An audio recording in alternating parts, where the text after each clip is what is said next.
There is a quiet shift happening across the world that most people sense, but few are willing to name directly. And it is reshaping relationships, identity, and everyday life in ways that will echo for decades. What looks like a simple conversation about dating, loneliness, or modern culture is actually something far deeper and far more permanent. This is not about one group winning and another losing, and it is not about nostalgia for the past, but about cause and effect playing out in real time. If you stay with me until the end of this video, you will understand why so many people feel unsettled, why reconciliation feels increasingly unlikely, and why this moment matters far more than most headlines admit. To understand where we are, we have to slow down and look at how people arrived here, because nothing that is happening now appeared overnight. For decades, society encouraged a complete redefinition of relationships, responsibility, and independence, often framing these changes as progress without seriously examining the long term consequences. Many men were told, explicitly and implicitly, that they were unnecessary, replaceable, or inherently problematic, while being asked at the same time to continue contributing without complaint. Many women were told that fulfillment would come from institutions, careers, and systems rather than from partnership, family, or shared responsibility. These messages were repeated so often that they became background noise, shaping behavior even when people believed they were making purely personal choices. As the years passed, something subtle but powerful happened. Men began to disengage, not with anger or protest, but with silence. They stopped arguing, stopped trying to convince anyone, and stopped offering energy to systems that no longer valued their participation. Instead of fighting, they adapted. They focused inward, simplified their lives, reduced expectations, and stepped away from arenas where the rules felt unclear or stacked against them. This was not a coordinated movement, and it did not need leaders or slogans. It was a quiet, collective decision made one individual at a time, often without ceremony and without public announcement. At the same time, many women were encouraged to believe that independence meant insulation from consequence. The promise was that systems would always be there, that support would be guaranteed, and that partnership was optional rather than foundational. For a while, this seemed plausible, especially during periods of economic stability when costs were manageable and safety nets appeared reliable. But systems are not infinite, and neither are resources. As inflation rose, housing costs climbed, and daily expenses became harder to manage, many people discovered that independence without cooperation carries a heavy price. Now we see the results playing out openly. Social platforms are filled with conversations about isolation, disconnection, and the difficulty of forming meaningful bonds.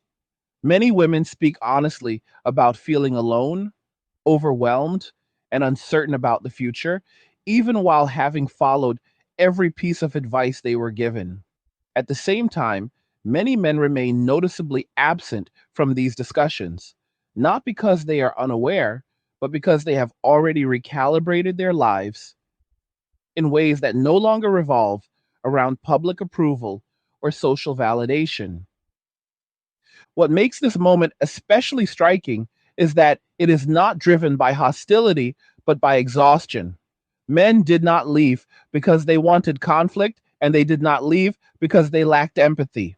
They left because repeated negative framing, constant suspicion, and unclear expectations made engagement feel like a liability rather than a partnership.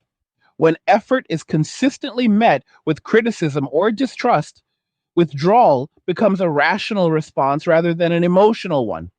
This withdrawal has created a vacuum that institutions cannot easily fill. Governments, workplaces, and social programs are designed to manage systems, not replace human bonds. They can distribute resources, but they cannot create loyalty, trust, or long term commitment between individuals. As financial pressures increase and social support becomes strained, The limitations of institutional solutions become more visible. What once seemed like a reliable substitute for partnership begins to show cracks. One of the most difficult truths to discuss is that men and women evolved to function best in cooperative units, not in isolation or opposition. This is not a statement about dependency or hierarchy, but about complementary strengths and shared responsibility. When that cooperation breaks down, both sides experience loss, even if it takes different forms and unfolds on different timelines. Men often respond by reducing their exposure and simplifying their needs, while women often experience increased stress from carrying expectations that were never meant to be shouldered alone. The cultural narrative, however, struggles to acknowledge mutual responsibility. It is far easier to frame the situation as a misunderstanding that can be fixed with better messaging or a renewed effort from one side. But the reality is that trust, once eroded over many years, does not return simply because circumstances become inconvenient. Men who have rebuilt their lives around peace, predictability, and personal control are not easily persuaded to re enter environments they associate with risk and instability. This does not mean that empathy is gone or that compassion has vanished. It means that boundaries have been drawn and reinforced through lived experience. Many men watched relationships become transactional, conditional, and heavily mediated by external expectations. Rather than trying to renegotiate endlessly, they chose clarity through disengagement. That choice, once made, becomes self reinforcing, especially when life becomes calmer and more manageable as a result. As loneliness becomes a more common topic, it is important to understand that it is not caused by a single decision or ideology.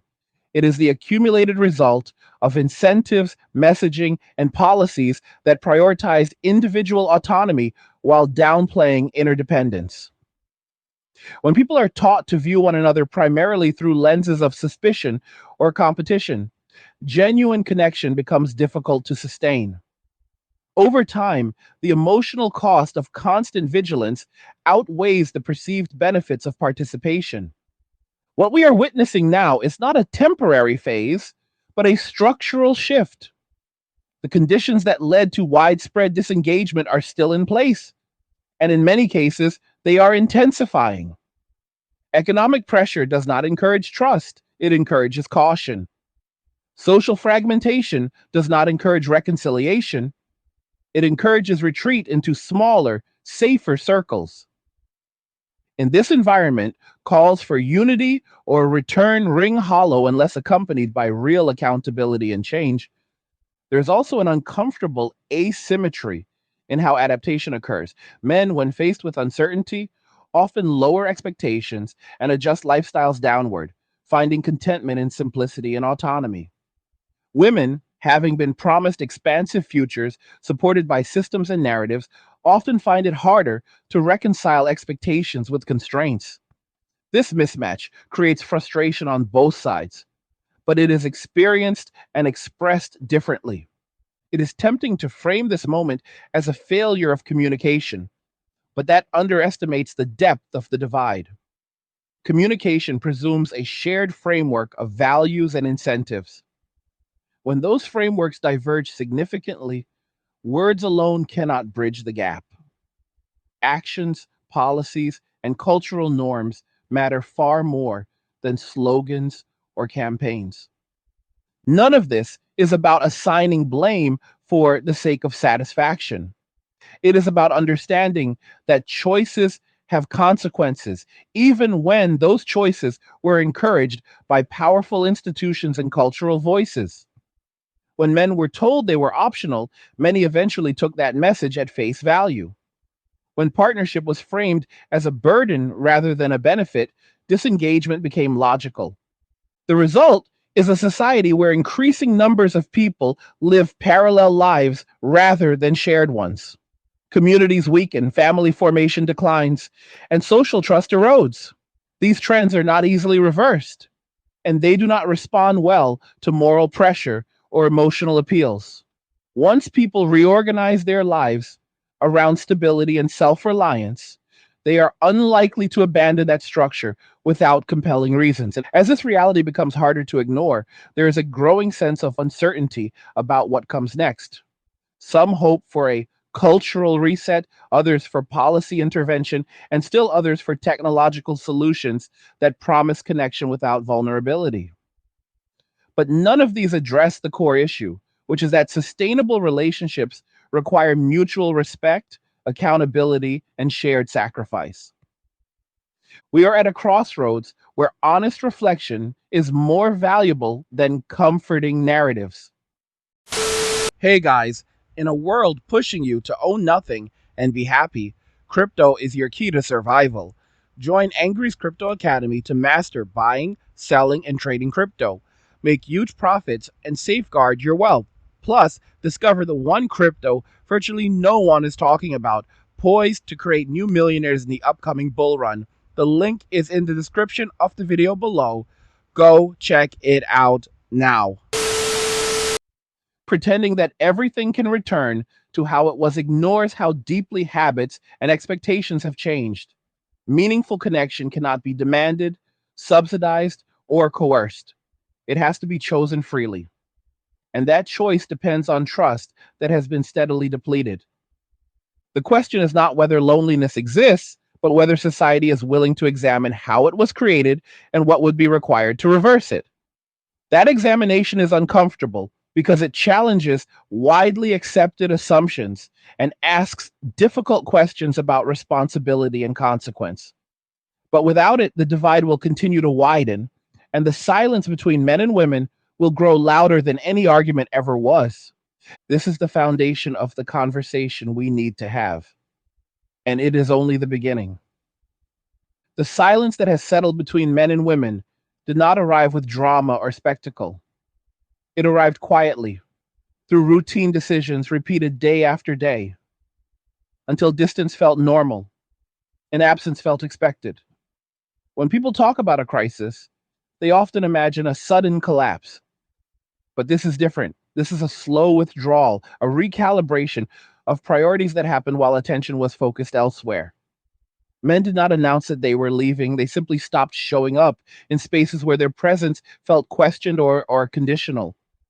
And over time, those spaces adjusted to their absence without fully understanding what had been lost.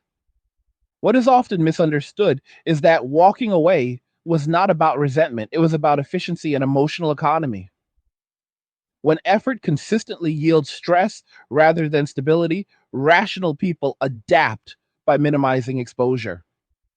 Men learned that arguing their case did not change outcomes and that trying to prove their value often resulted in further scrutiny rather than appreciation. Over time, disengagement became less about protest and more about self preservation. Life became quieter, simpler, and more predictable when expectations were reduced. Meanwhile, many women continued to operate under the assumption that disengagement was temporary, that men would eventually return once conditions improved or messaging softened. That assumption rested on an outdated understanding of leverage. In previous generations, social norms, economic necessity, and cultural expectations funneled men and women back toward one another even after conflict. Today, those pressures are weaker.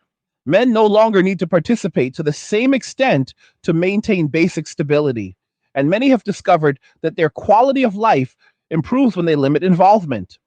As economic pressure increased, the narrative began to strain. Independence sounds empowering until costs rise faster than income and systems show their limits. Housing, food, healthcare, and basic security place demands on individuals that are easier to meet in cooperative units. When those units dissolve, the burden does not disappear. It shifts. What was once shared becomes individual, and what was once buffered by partnership becomes exposed to volatility. This is where loneliness enters the conversation, not as an emotional failing, but as a structural outcome. Humans are social by design, and prolonged isolation carries cognitive and emotional consequences regardless of ideology. But loneliness does not distribute itself evenly. It affects those who are encouraged to outsource connection to systems that cannot reciprocate emotionally. Institutions can provide services, but they cannot replace the daily presence of another person who is invested in your well being beyond obligation. Men, having adjusted expectations downward, often report contentment even in solitude. This is not because solitude is ideal, but because the trade off feels favorable compared to prior experiences. When peace becomes the baseline, reintroducing chaos requires a compelling justification. Many men no longer feel that justification exists. They are not chasing validation or status, and they are not motivated by narratives that once held power. Women, on the other hand, were often encouraged to pursue expansive lives with the assurance that connection would remain available when desired. The shock comes not from loneliness itself, but from its permanence. Temporary solitude is manageable. Indefinite isolation is something else entirely. When realization sets in that there is no automatic return to previous norms, anxiety replaces confidence. This dynamic creates a feedback loop. As women express frustration and loneliness publicly, some frame men as responsible for fixing the problem. But men who have already disengaged interpret these messages not as invitations, but as confirmations of why they left. Responsibility without authority, expectation without appreciation, and risk without reward are not appealing propositions.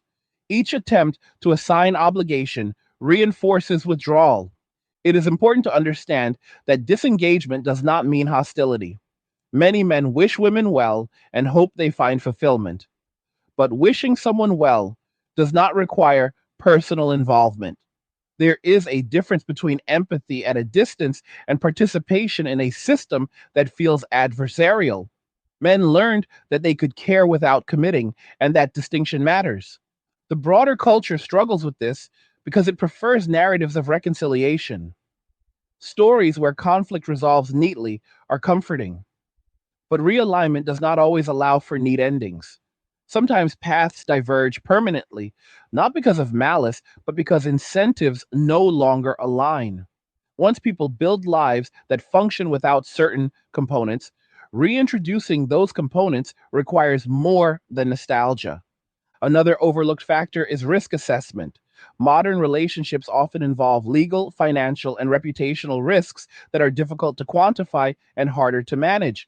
When men observe peers experiencing severe consequences from failed partnerships, caution becomes the default. Avoidance is not cowardice in this context, it is risk management. Choosing stability over uncertainty is a rational calculation, not an emotional reaction. As these calculations spread, the dating pool contracts, not because men lack interest in women, but because they lack confidence in the framework surrounding relationships. Trust is not just about individuals, it is about systems, norms, and expectations. When those feel unpredictable or biased, opting out becomes sensible. Women facing loneliness are often told to adjust expectations, focus on self care, or lean into community. While these suggestions are well intentioned, they miss the core issue. Community cannot replace partnership indefinitely, and self care does not eliminate the need for shared purpose. Humans thrive on interdependence, not perpetual self sufficiency. Encouraging people to adapt endlessly to isolation treats the symptom, not the cause. At the same time, men are rarely encouraged to re engage in ways that address their concerns. Instead, they are often urged to reconsider for the sake of social harmony or demographic stability. These appeals frame participation as duty rather than benefit. Duty without trust is a hard sell, especially to people who have learned to live without external approval. This is why calls for men to return often fall flat. They assume that absence is a misunderstanding rather than a deliberate choice. They assume that conditions are fundamentally sound and only need better communication. But from the perspective of many men, conditions have not improved. If anything, uncertainty has increased and incentives have weakened further. The conversation also suffers from selective empathy. Loneliness among women is discussed openly and sympathetically, while disengagement among men is often dismissed or pathologized. This asymmetry reinforces withdrawal. When people feel that their experiences are invalidated, they are unlikely to re enter the conversation voluntarily.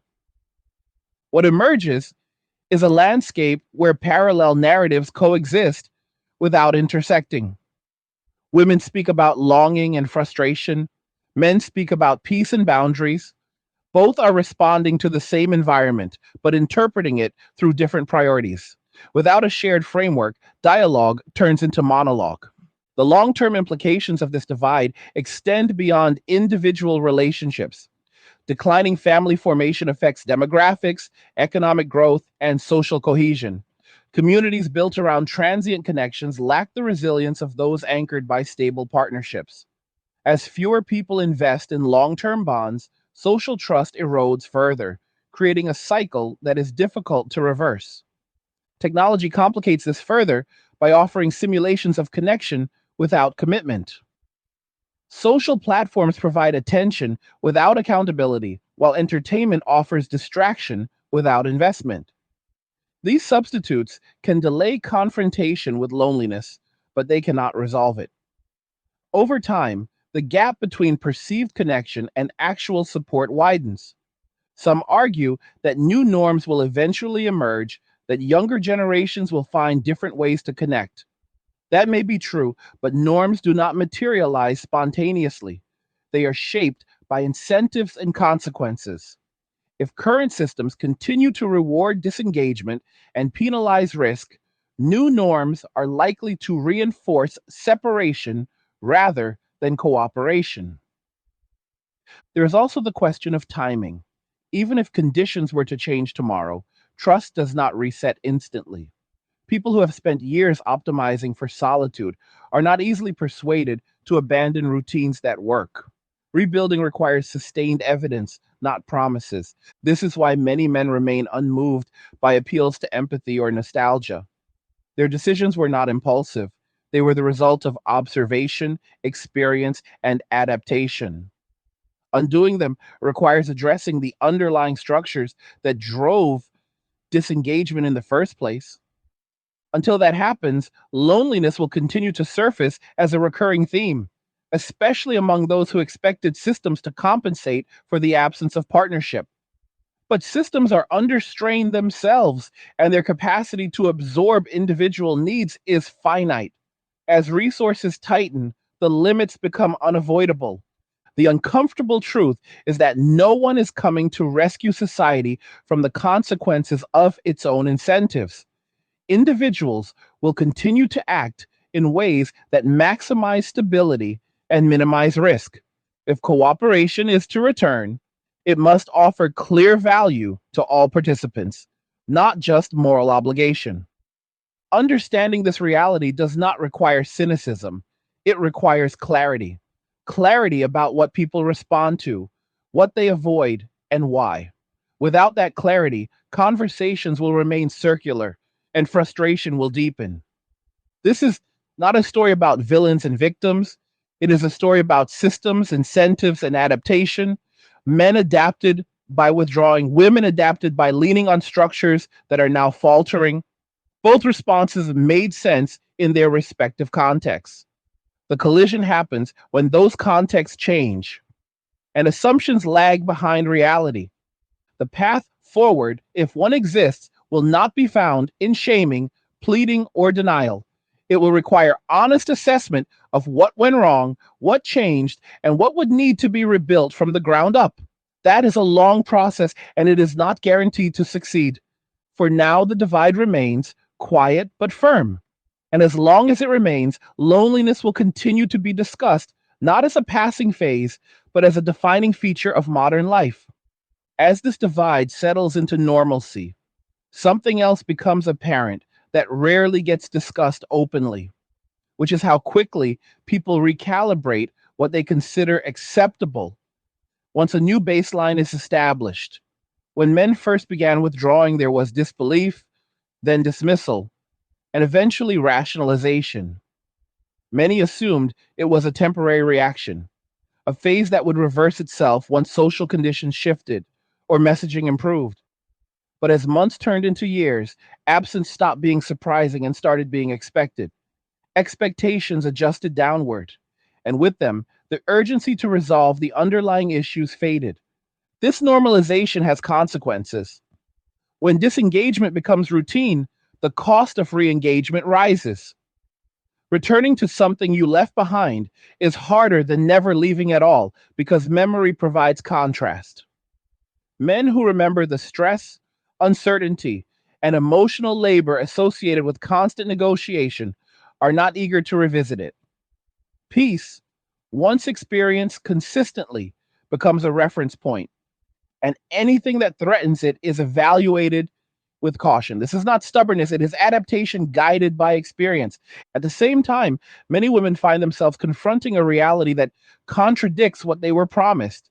The idea that connection would always be available, that partnership could be deferred indefinitely without consequence, has proven unreliable. This realization does not arrive all at once. It emerges gradually through quiet evenings, unmet expectations, and the slow recognition that the future does not look as populated or supported as imagined. The discomfort comes not only from loneliness, but from the collapse of a narrative that once felt certain. What complicates this further is that modern culture often frames discomfort as something to be avoided rather than examined. When loneliness surfaces, the instinct is to soothe it with affirmations, distractions, or surface level solutions. But loneliness is not merely an emotional state, it is information. It signals a mismatch between how life is structured and what humans require to thrive. Ignoring that signal does not make it disappear, it only delays the reckoning. Men, having already restructured their lives to minimize friction, are less likely to interpret loneliness as a crisis. Solitude for them often comes paired with autonomy and control. That combination reduces the urgency to change. When needs are limited and routines are stable, the absence of partnership feels manageable. This does not mean men do not value connection. It means they value predictability more, especially after experiencing environments where predictability was scarce. Women, however, often experience loneliness alongside mounting responsibility. Independence in theory can feel empowering, but independence in practice often means carrying burdens alone. When shared responsibility disappears, everything from emotional support to financial planning becomes a solo endeavor. Over time, this weight accumulates, and without a partner to share it, fatigue sets in. The strain is not always dramatic, but it is persistent. The public conversation tends to oversimplify these dynamics by reducing them to individual preferences or personality traits. But the patterns are too widespread to be explained solely by personal choice. They reflect systemic incentives that shape behavior across large populations. When systems reward disengagement and penalize vulnerability, people learn quickly, they adjust without needing to be told. Another factor rarely acknowledged is how trust erodes asymmetrically. Trust is not lost in a single moment. It degrades through repeated small disappointments, inconsistencies, and perceived double standards. For many men, the sense that expectations were unclear and accountability uneven made trust difficult to sustain. Once trust erodes, rebuilding it requires more than reassurance. It requires structural change. From the perspective of many women, trust eroded differently. There was trust that systems would provide stability, that independence would be buffered by safety nets, and that partnership could be optional without long term cost. When those assumptions prove fragile, the resulting disappointment feels like betrayal. But systems do not feel guilt, and they do not respond to emotion. They respond to capacity and constraint. This mismatch in where trust was placed helps explain why conversations between men and women often talk past each other. Men speak about boundaries, risk, and peace. Women speak about connection, support, and fairness. Both are responding to real experiences. But without a shared reference point, understanding remains limited. Each side hears the other as unreasonable because the underlying priorities differ. The economic dimension intensifies this divide. Rising costs expose the limits of individualism. When everything becomes more expensive, the efficiency of shared living becomes obvious. But efficiency alone does not rebuild trust. People do not enter partnerships purely for cost savings. They enter them for mutual investment and emotional security. When those elements feel uncertain, financial logic is not enough. Some suggest that time will solve the problem, that generational turnover will naturally produce new norms. But time does not heal structural issues on its own. Without changes to incentives, patterns repeat. Younger generations observe the outcomes of older ones and adjust accordingly. If they see instability, conflict, and dissatisfaction, they are more likely to avoid similar paths, not replicate them. This observational learning is already happening. Younger men, watching older peers disengage successfully, are less inclined to invest heavily in traditional relationship pathways. Younger women, seeing increased isolation, face a more complex decision matrix than previous generations. The choices are not clearer, they are more constrained. Technology further complicates this by offering alternatives that simulate connection without commitment. Online interactions provide feedback and attention without the demands of shared life. While these tools can alleviate boredom, they often amplify loneliness over time by replacing depth with volume. The brain recognizes the difference, even if the schedule stays full. What is striking is how little appetite there is for examining root causes. It is more comfortable to focus on symptoms, to discuss loneliness without questioning the structures that produce it. This avoidance is understandable because addressing root causes requires confronting uncomfortable truths about accountability, trade offs, and the limits of ideology. One of those truths is that cooperation cannot be sustained on unequal terms. When one side feels perpetually scrutinized and the other feels perpetually unsupported, resentment grows quietly. Over time, people stop trying to balance the scales and simply leave the table. That departure is not dramatic, but it is decisive. Another truth is that resilience built through self reliance changes how people evaluate relationships. Men who have learned to meet their own needs are less willing to compromise stability for the promise of connection. That does not make them indifferent, it makes them selective. Selectivity, in turn, reduces availability, which feeds frustration on the other side. This feedback loop is difficult to interrupt because it is internally consistent. Each response reinforces the next. As men withdraw, women feel abandoned. As women express frustration, men feel justified in staying away. Without intervention at the structural level, this loop continues. Intervention, however, is not simple. It cannot rely on messaging alone. It requires aligning incentives with outcomes that encourage trust and cooperation.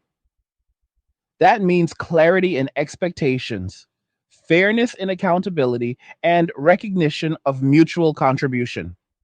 Without those elements, appeals to empathy ring hollow. The challenge is that systems are slow to change, and cultural narratives often lag behind lived reality. By the time institutions acknowledge a problem, individuals have already adapted. Reversing that adaptation requires not just reform, but sustained evidence that conditions have genuinely improved. Until such evidence exists, many men will continue prioritizing peace and predictability. Many women will continue navigating independence alongside growing fatigue. Both will do so within a society that struggles to reconcile individual autonomy with collective well being. The result is a landscape marked by quiet resignation rather than open conflict.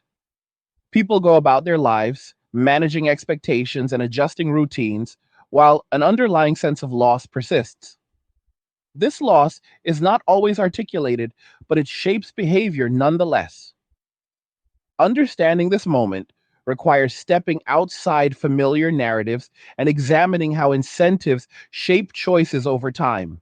It requires acknowledging that good intentions do not guarantee good outcomes and that cultural shifts can produce unintended consequences that persist long after the rhetoric fades.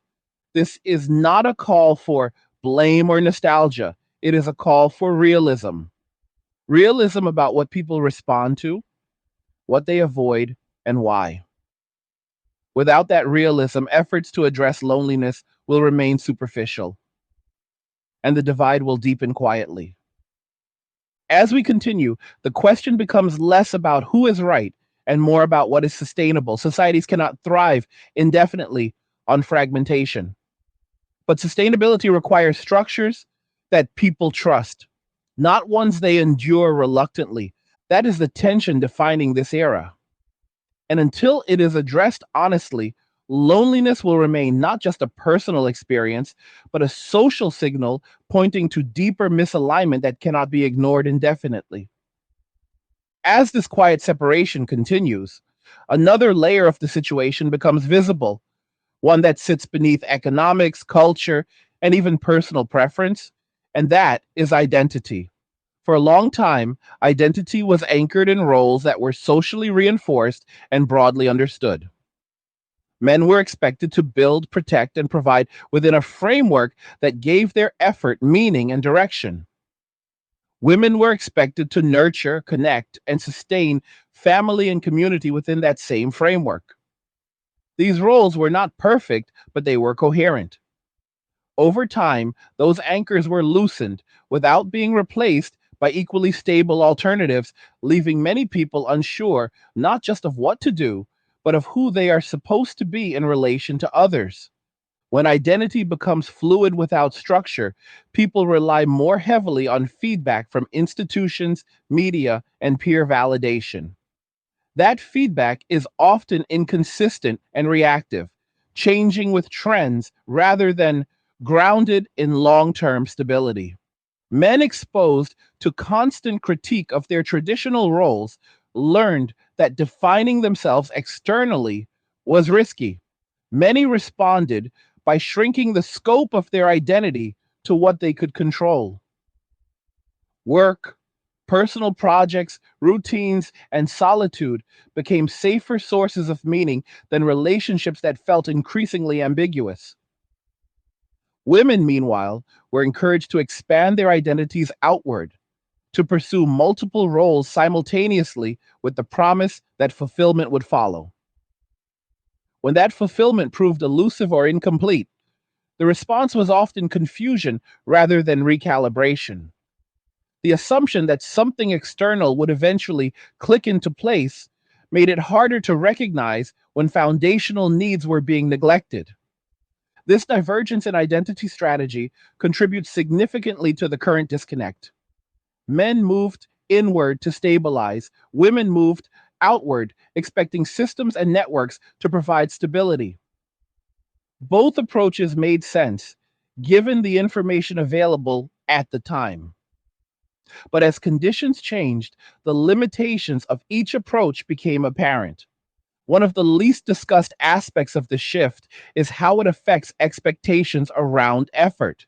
Relationships require sustained investment, not just emotional openness, but practical contribution. When men felt that their effort was undervalued or preemptively suspect, motivation declined. When women felt that effort alone should be sufficient without reciprocal structure, disappointment grew. The imbalance was not always obvious in the moment, but it accumulated over years. This accumulation creates a form of emotional inflation. Small gestures no longer carry the same weight they once did because trust has been diluted.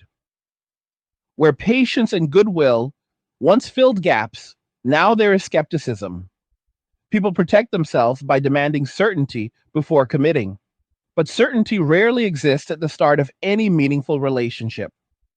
This paradox makes initiation increasingly rare. The cultural emphasis on individual fulfillment also complicates commitment. When fulfillment is framed as a personal journey rather than a shared one, compromise begins to feel like sacrifice rather than collaboration. Men who have learned to meet their needs independently are less inclined to sacrifice autonomy for uncertain returns. Women who have been encouraged to prioritize self expression may find compromise difficult to reconcile with personal goals. Neither stance is inherently wrong, but together they reduce overlap. Another layer is how conflict is handled. In stable systems, conflict is expected and managed through shared norms. In fragmented systems, conflict becomes existential. A disagreement is no longer just about an issue, but about values, identity, and legitimacy. This raises the emotional cost of engagement. When every disagreement feels high stakes, avoidance becomes attractive. Men, often socialized to manage risk pragmatically, respond by opting out. Women, often socialized to seek resolution through dialogue, respond by seeking engagement that does not materialize. Each side interprets the other's response as confirmation of negative assumptions. Silence is read as indifference. Persistence is read as pressure. The gap widens. Public discourse rarely acknowledges how exhausting this dynamic is for both sides. Men tire of defending their intentions. Women tire of waiting for reciprocation. Fatigue replaces curiosity. Once curiosity fades, connection becomes transactional at best. The notion that this can be resolved simply by better communication ignores how much communication has already occurred without results. People have talked extensively about expectations, boundaries, and desires. The problem is not lack of expression, but lack of alignment. Alignment requires shared incentives and mutual trust, neither of which can be manufactured through conversation alone. Economic stress magnifies these issues by reducing tolerance for uncertainty. When resources feel scarce, people become more selective. They avoid arrangements that could introduce instability. This is why economic downturns often coincide with declines in relationship formation. The risk threshold rises and fewer situations meet it. At the same time, the narrative of endless choice persists, creating a mismatch between perception and reality. Dating platforms and social media create the illusion of abundance even as meaningful opportunities shrink. This illusion can delay adaptation, keeping people invested in strategies that no longer work. Eventually, frustration sets in when outcomes do not match expectations. Men observing this landscape often conclude that the cost benefit calculation is unfavorable. Women observing it often conclude that the available options do not meet their needs. Both conclusions are logical responses to the same environment. Neither implies moral failure, they imply systemic strain. And what is particularly challenging is that many of the structures that once facilitated connection have weakened. Community organizations, shared spaces, and multi generational networks provided context and accountability. Without them, individuals navigate relationships in isolation, relying on personal judgment in a complex environment. Mistakes carry heavier consequences when there is no buffer. This lack of buffering contributes to risk aversion. When failure feels catastrophic rather than corrective, people avoid situations where failure is possible. Relationships, by their nature, involve vulnerability. In an environment that punishes vulnerability, avoidance becomes a rational strategy. Men who have experienced negative outcomes often internalize lessons quickly. They reduce exposure and refine criteria. Over time, this results in fewer attempts but greater stability. Women who have invested heavily in self development may struggle with the realization that personal growth does not guarantee relational success. This disconnect can be deeply unsettling. The conversation around loneliness often misses these nuances by focusing on emotional states rather than structural conditions. Loneliness is treated as a problem to be solved individually through mindset shifts or coping strategies. But when loneliness is widespread, it points to environmental factors. Addressing it requires changing the environment, not just advising individuals to adapt. One of the most difficult changes would involve redefining value. If contribution, reliability, and mutual respect were prioritized consistently, trust could rebuild over time. But current incentives often reward visibility over substance, assertion over cooperation. These incentives shape behavior even when people consciously reject them. Men opting out are not rejecting women, they are rejecting frameworks that feel unstable. Women expressing loneliness are not weak, they are responding to the erosion of structures that once supported shared life. Both responses are understandable, but without addressing the framework, they remain incompatible. There is also a temporal dimension to this issue. Time lost to misalignment cannot be recovered easily. People make decisions based on the best information available at the moment. When that information changes, the cost of reversal may be too high. Men who have spent years building solo stability are not eager to disrupt it. Women who have invested years in independence may find it difficult to pivot toward partnership without feeling like they are abandoning core beliefs. This creates a generational echo. Younger people inherit not just resources, but caution. They observe outcomes and adjust preemptively.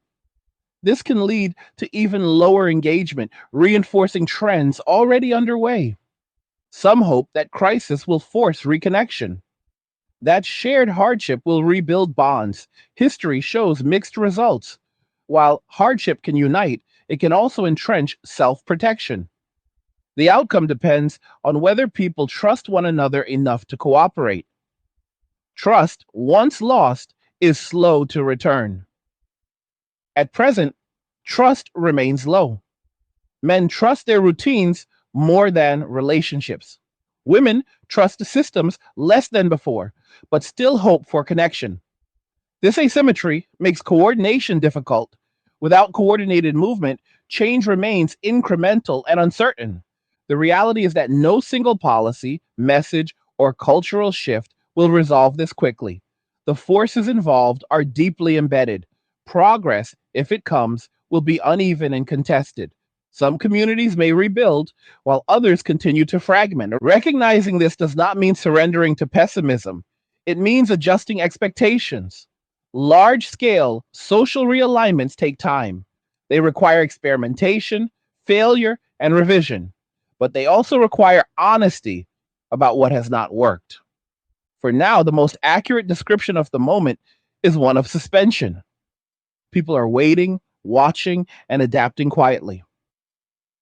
The loud debates obscure a deeper stillness, a pause in which many have chosen stability over hope. That pause carries consequences.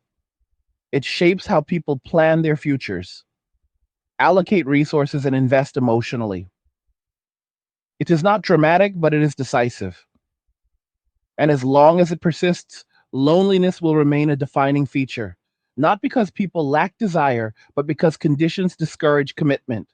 This is the context in which current conversations must be understood, not as isolated complaints or individual failures, but as signals of a broader realignment that is still unfolding.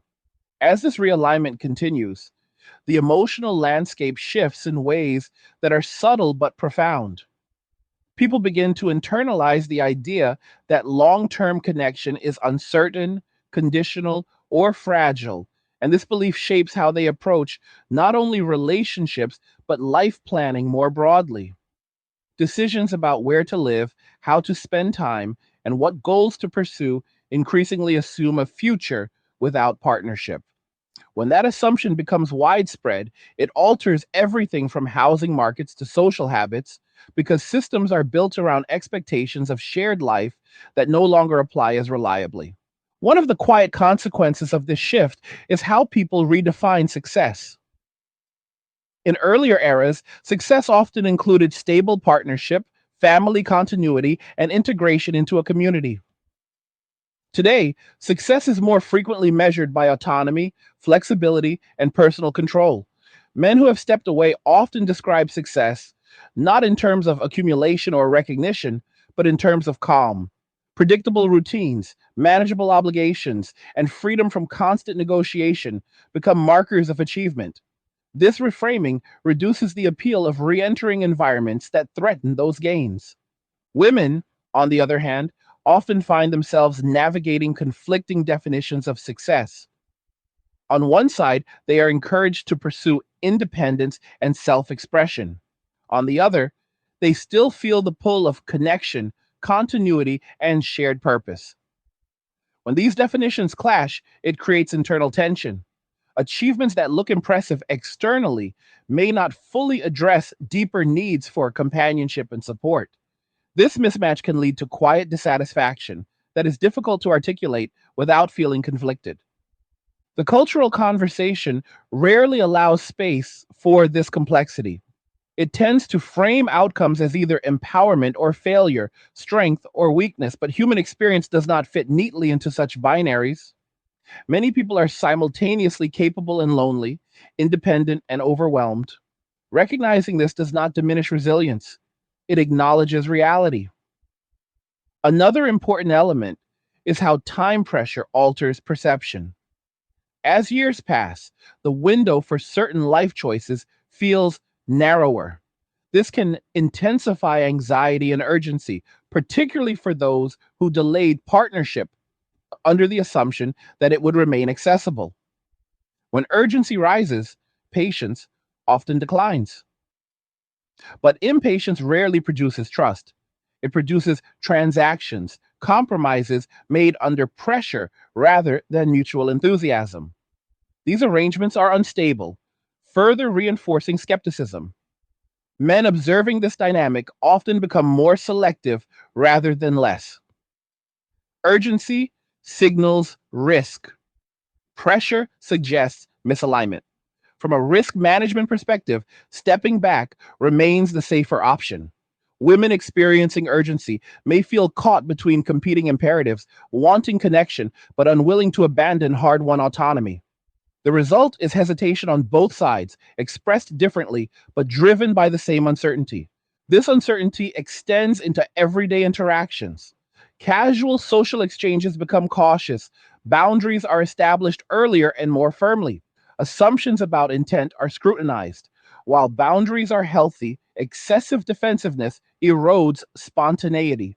Relationships thrive on openness, but openness requires confidence that vulnerability will not be punished. When that confidence is low, interactions remain shallow. Shallow interaction repeated over time creates a sense of emptiness that is difficult to remedy. People may have frequent contact but little depth. Conversations remain polite but guarded. Without depth, bonds fail to form, and without bonds, loneliness persists even in company. This paradox is increasingly common and contributes to confusion about why loneliness exists despite constant connectivity. Technology amplifies this effect by encouraging performance over presence. Online spaces reward presentation, not reliability. People curate identities rather than reveal realities. While this can be useful professionally, it complicates personal connection. Trust is harder to build when interaction is mediated by images and metrics rather than shared experience. Men who have withdrawn often limit their engagement with these platforms, preferring environments where expectations are clear and outcomes predictable. Women may engage more actively, seeking connection and validation, but often find that attention does not translate into support. This discrepancy between visibility and care deepens disillusionment. The issue is not that people have changed fundamentally, it is that the environment has altered how traits are expressed. Cooperation, once rewarded, now carries ambiguous returns. Independence, once transitional, becomes permanent. These shifts do not erase human needs, they change how people attempt to meet them. Some argue that people simply need to adjust expectations downward to accept less and be content. But contentment without connection is not a complete solution. Humans are adaptable, but adaptation has limits. Prolonged misalignment between needs and structures eventually produces stress, even if it is managed quietly. Others suggest that new forms of partnership will emerge, less traditional and more flexible. This may happen in some contexts, but flexibility alone does not guarantee stability. Without shared norms and accountability, flexibility can become fragility. Sustainable arrangements require clarity as much as freedom. Clarity has been notably absent in recent decades. Expectations have been renegotiated repeatedly without consensus. Men have been told conflicting messages about responsibility and relevance. Women have been told conflicting messages about independence and interdependence. In the absence of clarity, people default to what feels safest. For many men, safety lies in self sufficiency. For many women, safety lies in institutional support. Both strategies reduce reliance on one another. Over time, this mutual distancing becomes normalized, and the idea of partnership feels increasingly abstract. This abstraction affects younger generations in particular. Without visible models of functional partnership, it is harder to imagine oneself in that role. Observing instability discourages investment. This is not cynicism, it is learning through observation. The longer this persists, the more difficult reversal becomes. Social habits harden. Infrastructure adapts. Housing, work patterns, and leisure activities increasingly assume solo participation. Reintroducing partnership into a landscape designed for individuals requires redesign, not just desire. Redesign, however, is challenging because it requires coordination. Coordination requires trust. Trust requires consistency. This circular dependency stalls progress. Without a catalyst, inertia dominates. Economic pressure could serve as such a catalyst, but pressure alone does not create cooperation. It can also intensify competition and retreat. Whether hardship leads to collaboration or isolation depends on pre existing trust levels. At present, those levels remain low. The conversation around responsibility often becomes contentious at this point. Some argue that one side should adjust more than the other, but framing the issue as a contest misses the point. Sustainable solutions require mutual adjustment within a framework that feels fair. Without that framework, calls for compromise sound like requests for sacrifice without guarantee. Guarantees are impossible in human relationships, but predictability is not. Clear expectations, balanced accountability, and shared risk can restore a sense of predictability. Without these, risk remains asymmetrical, discouraging engagement. Men who have experienced asymmetrical risk are unlikely to volunteer for it again. Women who feel unsupported by systems may seek partnership but encounter resistance shaped by past outcomes. Both experiences are valid, neither resolves the impasse. The path forward, if it exists, lies in acknowledging that the old assumptions no longer hold.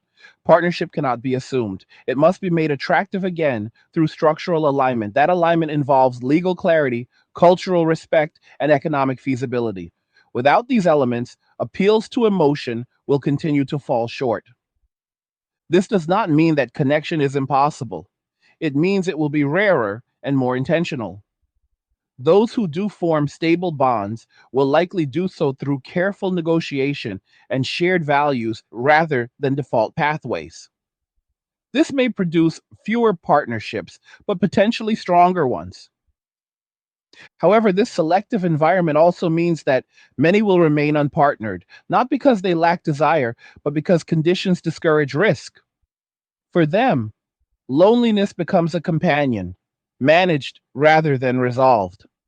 Society must grapple with what that means at scale. Managing loneliness individually has limits. When large numbers of people experience it simultaneously, it becomes a public concern. Yet, addressing it requires confronting uncomfortable questions about how society values contribution, cooperation, and care. These questions are often avoided because they challenge prevailing narratives. It is easier to promote resilience than to examine why resilience is required so frequently. It is easier to celebrate independence than to acknowledge the costs of isolation. But ignoring costs does not eliminate them, it shifts them into less visible forms. Emotional fatigue, reduced trust, and diminished social cohesion accumulate quietly. By the time they are recognized, reversing them is difficult. The current moment is defined by this quiet accumulation. There is no single event that marks it, no dramatic turning point. There is only a gradual recognition that something essential has been lost and that recovering it is not straightforward. Whether society chooses to address this honestly remains uncertain. What is clear is that the patterns shaping loneliness today are not accidental. They are the result of incentives, messaging, and structures that favored separation over cooperation. Understanding that is the first step, not toward assigning fault, but toward recognizing that meaningful connection requires conditions that support it. Without those conditions, people will continue to adapt in ways that prioritize stability over risk. As this adaptation continues, loneliness will remain not just an emotion, but a signal that something in the social architecture is misaligned. Whether that signal is heeded or ignored will shape the next generation of relationships and, by extension, the future of community itself. As the signal grows louder, there is a growing temptation to search for simple explanations, to reduce a complex social realignment into a single cause or a single moment. But simplicity is misleading here. What is unfolding is layered, cumulative, and deeply influenced by how incentives quietly guide behavior over long periods of time. People did not wake up one day and decide to disconnect from one another. They responded step by step to feedback that told them where effort was rewarded and where it was punished. One of the most influential forces shaping this moment is predictability. Humans are remarkably tolerant of hardship when outcomes feel stable and fair. What erodes tolerance is not difficulty itself, but uncertainty. When people cannot reliably predict how their actions will be received or what consequences may follow, they become cautious. Over time, caution turns into avoidance. This is especially true in environments where stakes feel high and recovery from missteps feels uncertain. For many men, unpredictability became a defining feature of relational engagement. Expectations shifted rapidly, norms were contested, and the margin for error narrowed. What was acceptable one year could be criticized the next. In such an environment, disengagement offered clarity. Stepping away reduced variables. Life became more manageable when fewer decisions carried ambiguous social consequences. Women experienced unpredictability differently. They were often encouraged to trust in evolving norms and institutional support, only to discover that those supports were not as reliable as promised. As conditions changed, the sense of security that underpinned independence weakened. This did not erase autonomy, but it exposed its limits. The realization that independence did not eliminate vulnerability was unsettling, particularly when partnership no longer felt accessible. This asymmetry in how unpredictability is experienced deepens misunderstanding. Men interpret withdrawal as rational self protection. Women may interpret it as abandonment. Both interpretations arise from real experiences, but without shared acknowledgement, they harden into narratives that resist reconciliation. Another factor shaping behavior is opportunity cost. Time and energy are finite. Investing in one area means withdrawing from another. Men who redirected effort away from relationships often invested in health, skills, or creative pursuits. Over time, these investments yielded tangible benefits. Re-entering relationships would require reallocating resources away from activities that now provide satisfaction and stability. The opportunity cost feels high. Women also face opportunity costs, particularly when balancing careers, social networks, and personal development. The difference is that many expected partnership to integrate seamlessly into the structure rather than compete with it. When integration proves difficult, the cost of adjustment feels heavier. The sense that something has to give creates tension. This tension is compounded by social comparison, and seeing others appear successful in curated spaces can intensify dissatisfaction. People measure their lives against representations that emphasize highlights while obscuring trade offs. Men who have simplified their lives may be less exposed in these comparisons, reducing pressure. Women who remain engaged in social platforms may experience greater comparison, amplifying feelings of inadequacy or loss. Comparison also affects expectations. When narratives emphasize exceptional outcomes, ordinary partnership can feel insufficient. This raises standards without necessarily increasing the pool of viable options.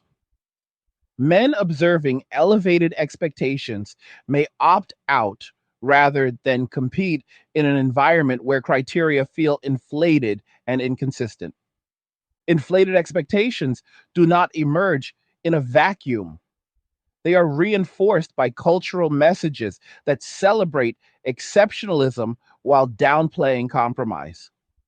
When compromise is framed as settling rather than collaboration, people avoid it. This avoidance reduces the number of relationships that progress beyond initial stages, reinforcing the perception that viable partnership is rare. As relationships become rarer, they also become more visible and scrutinized. Each failure carries disproportionate symbolic weight. Stories of negative outcomes circulate widely, shaping perception more than statistics ever could.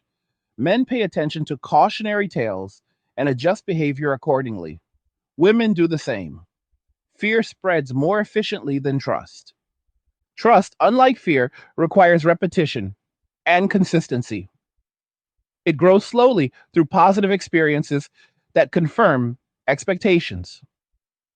In an environment where positive experiences are less frequent and less visible, trust struggles to gain momentum. This creates a self reinforcing cycle where lack of trust reduces engagement, which further reduces opportunities for trust to form. The conversation around rebuilding connection often underestimates how much work trust requires once it has eroded. It cannot be restored through declarations or campaigns. It must be earned through predictable outcomes over time. That means fewer surprises, clearer boundaries, and balanced consequences. Without these, skepticism persists. Another overlooked element is fatigue. Social fatigue accumulates when people repeatedly navigate conflict, negotiation, and disappointment. Men who disengaged often describe relief not because life became exciting, but because it became quieter. The absence of constant emotional processing freed cognitive space. That relief is powerful and difficult to surrender. Women experiencing loneliness may also feel fatigue, but of a different kind.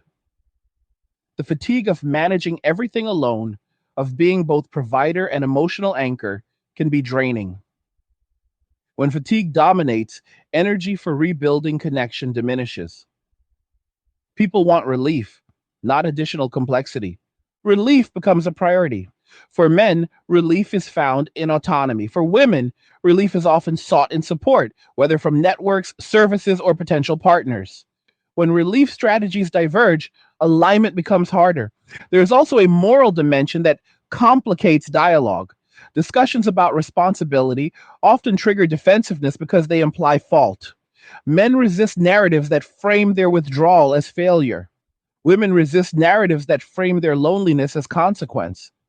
Both reactions are understandable, But avoiding responsibility entirely prevents progress. Responsibility, in this context, does not mean blame. It means acknowledging how choices interact with structures. Men chose disengagement because it worked for them.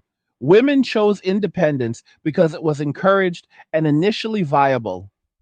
Both choices were rational. The issue is not choice itself, but the assumption that choices do not interact or produce collective effects. Collective effects are now visible. Declining partnership rates affect demographics, economies, and community resilience. These outcomes feed back into individual experiences, increasing pressure and uncertainty. The system becomes more volatile, reinforcing the behaviors that created the volatility in the first place. Breaking the cycle requires more than awareness. It requires incentives that reward cooperation reliably. That means reducing asymmetrical risk, clarifying expectations, and ensuring that contributions are recognized and protected. Without these safeguards, calls for connection feel unsafe.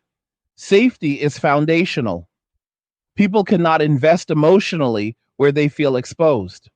Safety is not about comfort, it is about predictability and fairness. When people believe that effort will be met with reasonable outcomes, they engage. When they believe outcomes are arbitrary, they retreat. Men who have retreated are not waiting for apologies, they are waiting for conditions to change. Women who feel isolated are not seeking pity, they are seeking stability. These goals are not incompatible, but aligning them requires structural adjustment. Structural adjustment is slow and often resisted because it challenges entrenched narratives. It asks whether certain messages were incomplete or misleading. It asks whether systems unintentionally discouraged cooperation. These questions are uncomfortable, but avoiding them perpetuates the problem. The longer avoidance persists, the more adaptation solidifies. People build lives around current realities, habits form, investments deepen, reversal becomes increasingly costly. This is why early intervention matters. But early windows have already passed. What remains is gradual recalibration. Gradual recalibration may lead to fewer but more intentional partnerships. It may also lead to new forms of community that partially substitute for traditional structures. Whether these substitutes can meet human needs fully remains uncertain. History suggests that while adaptation is possible, certain needs persist regardless of form. One such need is shared purpose. Humans seek meaning through contributing to something larger than themselves. Partnerships historically provided a clear avenue for this. In their absence, people search elsewhere. Some find purpose in work, others in causes or creative pursuits. These can be fulfilling, but they often lack the continuity of shared life. Continuity matters because it anchors identity across time. Without it, life can feel episodic, fragmented into phases, rather than integrated into a coherent story. This fragmentation contributes to a sense of drift, even among those who appear successful. Men who prioritize routine may experience less drift because routine provides structure. Women juggling multiple roles may experience more drift as priorities compete. These experiences shape how loneliness is felt and expressed. Loneliness is not uniform, it varies in intensity, duration, and impact. Some manage it well, others struggle quietly. The danger lies in normalizing it to the point where it is accepted as inevitable. When loneliness becomes expected, efforts to address it diminish. Addressing loneliness meaningfully requires re examining how society organizes risk and reward in relationships. It requires creating environments where cooperation is safer than withdrawal. That does not mean eliminating risk, but balancing it. Balance has been elusive because narratives have favored one sided solutions, empowerment without responsibility, autonomy without interdependence. These imbalances distort incentives. People respond accordingly. Recognizing this does not require abandoning progress or reverting to outdated models. It requires integrating lessons learned. Independence and partnership are not opposites. They can coexist if frameworks support mutual benefit. At present, those frameworks are underdeveloped. Until they mature, adaptation will continue along current lines. Men will protect peace, women will seek support, both will navigate uncertainty with caution. This cautious navigation defines the present moment. It is quiet, deliberate, and deeply rational, given available information. Understanding it requires setting aside emotional shorthand and examining incentives honestly. As long as incentives favor withdrawal over cooperation, loneliness will persist not as an anomaly, but as a predictable outcome. Whether society chooses to change those incentives will determine whether this trend stabilizes or accelerates. What is clear is that ignoring the signal will not make it fade. Signals intensify when unaddressed. The question is not whether loneliness will be discussed, but whether it will be understood in context or reduced to personal failure. Understanding it in context opens the possibility of change. Reducing it to failure closes that door. The choice between those approaches will shape the social landscape for years to come. And that choice is still being made quietly through policies, messages, and everyday decisions. As we come to the final stretch of this discussion, it is important to step back and look at what all of this ultimately points to, not as an argument to be won, but as a reality to be understood. The patterns we have been talking about are not abstract theories or online debates. They are lived experiences that shape how people wake up in the morning, how they plan their futures, and how they relate to the world around them. When large numbers of people independently arrive at similar conclusions about withdrawal, caution, and self protection, it is not coincidence. It is adaptation to conditions that consistently reward distance over connection. What makes this moment especially significant is that it represents a breaking point between expectation and outcome. For decades, people were told that they could dismantle old structures without losing what those structures quietly provided. They were told that connection would remain abundant, that support would be automatic, and that responsibility could be selectively embraced without cost. Reality, however, does not negotiate with narratives, it responds to incentives, capacity, and trust. When trust erodes and incentives misalign, outcomes shift regardless of intention. And men walking away did not do so because they stopped caring about society or other people.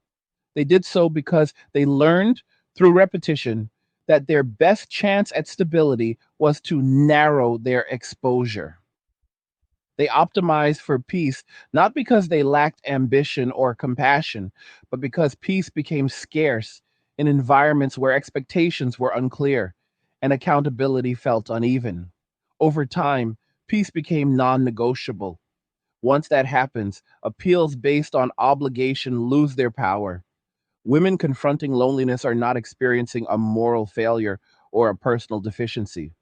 They are experiencing the downstream effects of a social experiment that promised insulation from consequence, but delivered exposure to volatility. When systems strain and costs rise, the absence of shared responsibility becomes more visible.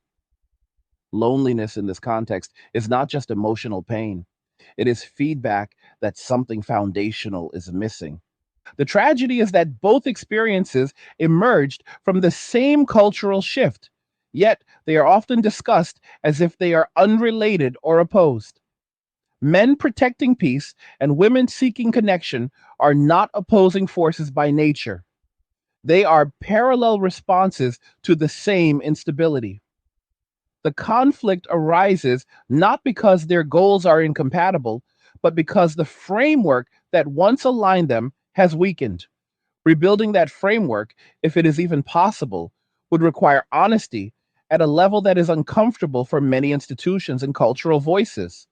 It would require acknowledging that some messages were incomplete, that some incentives produced unintended consequences, and that some protections were extended unevenly. It would require replacing vague ideals with clear expectations and balanced accountability. Without that honesty, the future follows a predictable path. More people opt out quietly. More people manage loneliness privately. More systems strain under the weight of needs they were never designed to fully meet. Social trust continues to thin, and cooperation becomes the exception rather than the norm. This is why simply telling people to try harder, to communicate better, or to stay optimistic misses the point. People are already trying in the ways that make sense to them. Men are trying by simplifying and stabilizing their lives. Women are trying by navigating independence while seeking meaning and support. Both strategies are rational responses to the environment as it exists. The environment, however, does not change unless incentives change. People respond to what consistently works, not to what sounds virtuous. If cooperation is to return, it must be safer than withdrawal. If partnership is to reemerge, it must offer clarity rather than ambiguity. If trust is to rebuild, it must be earned through predictable outcomes over time. That process, even if it begins, will not be quick. Years of adaptation cannot be undone by a sudden shift in tone or policy. People have structured their lives around current realities. They have built routines, expectations, and identities that function without partnership. Asking them to abandon those structures requires compelling evidence that doing so would improve their lives, not complicate them. Until such evidence exists, the quiet realignment continues. Men continue to walk away, not in anger, but in acceptance. Women continue to voice loneliness, not in weakness, but in honest reflection. Both experiences coexist, often without meaningful dialogue, and because dialogue requires a shared belief that engagement is worthwhile. What makes this moment difficult is that it resists easy solutions. There is no single villain, no simple fix, and no guaranteed return to familiar norms. There is only a complex web of choices interacting with structures that evolved faster than the consequences could be understood. Understanding this does not require despair.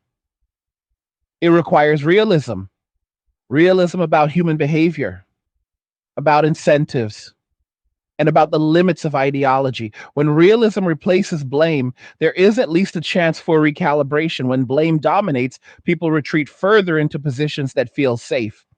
The most honest question society must confront is not who should change first, but what conditions would make change worthwhile. Without answering that, conversations will remain performative and loneliness will continue to surface as a symptom rather than being addressed as a signal. This is why these discussions matter, even when they are uncomfortable. They force us to confront how deeply structure shapes behavior. They reveal that good intentions are not enough to sustain cooperation. They remind us that human connection is not guaranteed by declaration, but supported by systems that reward trust. Before we close, I want to hear from you. What did you think about what was discussed in this video? Do you agree with the direction things are moving? Are you seeing similar patterns in your own life or among people you know? Leave a comment and share your thoughts because these conversations matter and they help bring clarity to issues that are often ignored or misunderstood. Like the video if you like it. Don't forget to subscribe. And if you like the video, share the video. And just remember that all roads lead to MWFA, men walking away, and cheers. Nothing says you care like crypto. Nothing can compare. Nothing says you care like crypto. Oh, nothing can compare to crypto.